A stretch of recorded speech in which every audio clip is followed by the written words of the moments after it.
శ్రీశైలంలో మహాశివరాత్రి ఉత్సవాలు బ్రహ్మాండంగా జరుగుతున్నాయి. మనతో మాట్లాడడానికి రాయలసీమ ఐజీ డిఐజీ పోయే ప్రవీణ్ ఉన్నారు. సార్ చెప్పండి, ఎలాంటి భద్రతా ఏర్పాట్లు చేశారు, ఇప్పటి వరకు ఎలా కొనసాగుతాం?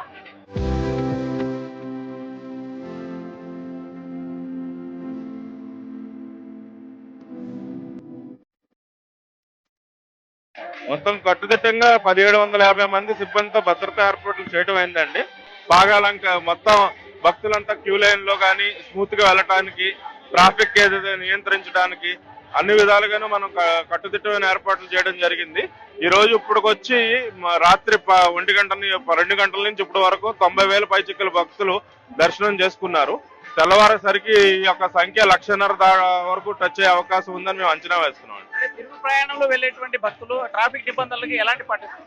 అది పర్ఫెక్ట్ గా మొత్తం మనం ఘాట్ రోడ్ అంతా కూడా 2 వీలర్ పెట్రోలింగ్ పెట్టుకున్నామండి. వెహికల్ వెళ్తున్నంత సేపు ఎటువంటి ఇబ్బంది ఉండదు. ఏదైనా వెహికల్ ఆగిపోయినా పక్కన పెట్టుకుని ఆపుకున్న ఇబ్బందులు వస్తాయి. దానికోసం 2 వీలర్ పెట్రోలింగ్ పెట్టుకోవడం జరిగింది.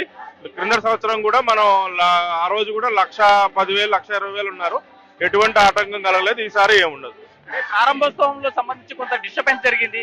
దీంట్లో ఎలాంటి రివ్యూ జరిగింది, ఎవరు తప్పని గ్రహించారు? పూర్తిగా అండి ఫారెస్ట్ డిపార్ట్మెంట్ వారు విధించిన ఆంక్షల వల్ల మొదటి రోజు సోమవారం అవటం, అంత భారీ సంఖ్యలో శివస్వాములు రావటం అనేది యంత్రాంగం అనేది అంచనాకు రాలేకపోయింది. సో దీనివల్ల కొంత ఇబ్బంది అయితే కలిగిన మాట వాస్తవే. దాన్ని ఆ రోజు తురంతగా మేము అన్ని చోట్ల నుంచి జిల్లా రేంజ్ మొత్తం నుంచి కర్నూలు నంద్యాలలో ఉన్న మొత్తం సిబ్బంది అంతా తీసుకొచ్చి దాన్ని అంతా సెటరేట్ చేసాం. తర్వాత నుంచి ఇప్పటి వరకు ఎటువంటి ఇబ్బంది రాలేదు. అంటే ప్రతిసారి ఫారెస్ట్ డిపార్ట్మెంట్ కి, అడ్మినిస్ట్రేషన్ కి, పోలీసులకి ఎందుకు ఈ డిస్టర్బెన్స్ కొనసాగుతుందని అనుకుంటున్నారు? అంటే ఫారెస్ట్ డిపార్ట్మెంట్ యొక్క డ్యూటీ అండి పర్యావరణ పరిరక్షణ అండి.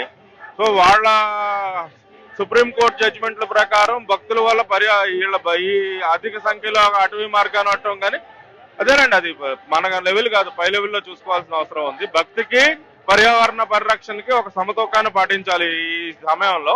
అది ఈసారి ఎంతమంది చెప్పినా కానీ ఫారెస్ట్ డిపార్ట్మెంట్ సహకరించలేదు. సో దానివల్ల మొదటి రోజు మనకి ఇబ్బంది అయితే జరిగింది వాస్తవం. అంటే మనం ఇప్పుడు ఉన్నటువంటి అనుభవాలను దృష్టిలో పెట్టుకొని రాబోయేటువంటి ఇయర్ కి ఎలాంటి ఏర్పాటు చేసుకోవచ్చు? అది ఇంకా పై లెవెల్లో సమీక్ష జరగాలండి, మా లెవెల్లో కాదు. తిరుగు ప్రయాణం అయ్యే భక్తులకు ఏం చెప్పదలుచుకున్నారు? దయచేసి మార్గ మధ్యంలో వెహికల్స్ ఆపొద్దు. సాఫీగా ఒకరి వెనకాల ఒకళ్ళు వెళ్ళిపోండి.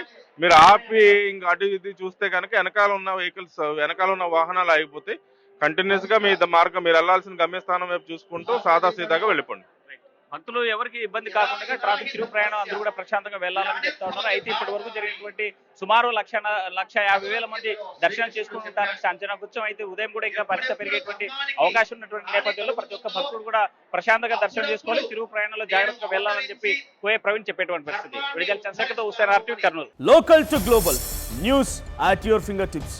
మీ చేతిలో ఒక ఆయుధం. Download Raw TV app. Media legend Ravi Prakash is back.